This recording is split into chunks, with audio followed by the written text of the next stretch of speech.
More than 1,500 people are dead in Israel and Gaza. Israel says it's now secured its borders, but the conflict is spiraling out of control. This horror began with, of course, a savage series of attacks by Hamas terrorists who raped, murdered, pillaged and shot their way through villages populated by peaceful and innocent people.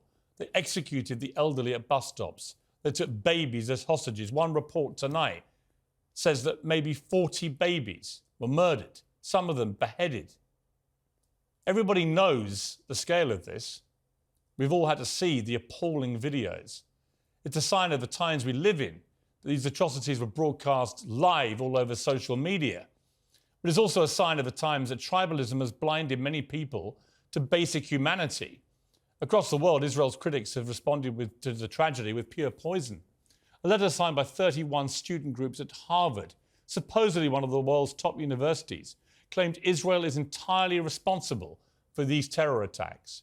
A crowd on the steps of Sydney Opera House did this.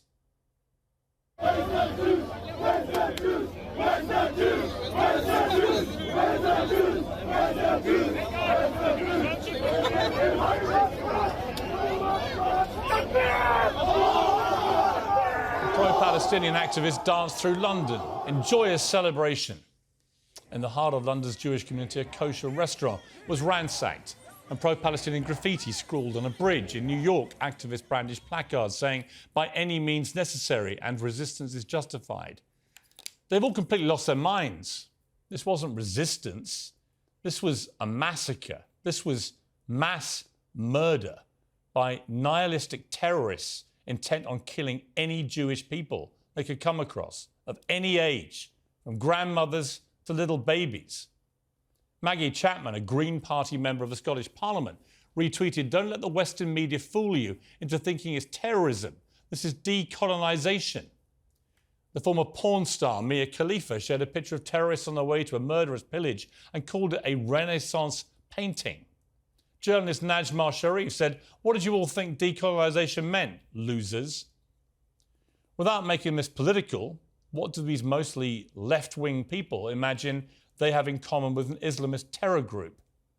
Why can't we even universally condemn a terrorist attack of this scale and appalling nature without making it about our preconceived opinions? A lot of this stuff is just anti-Semitic bilge, dangerous anti-Semitic bilge, and we should call it out for what it is. The Israel-Palestine debate is emotional and it's complicated. I can honestly say in 30 years of being a journalist, I've never got the kind of reaction I get when I talk about this. And it's on both sides and it's extreme. And both sides have full justification historically in claiming atrocities by the other side. But we haven't seen anything quite on this scale before. Many innocent people on both sides are going to die in the conflict that's now raging. It's an enormous human tragedy unfurling. And with grim irony, a lot of people have forgotten their humanity. Just remember that when nearly 1,000 people are murdered in such a despicable manner, the only human response is to say you are outraged.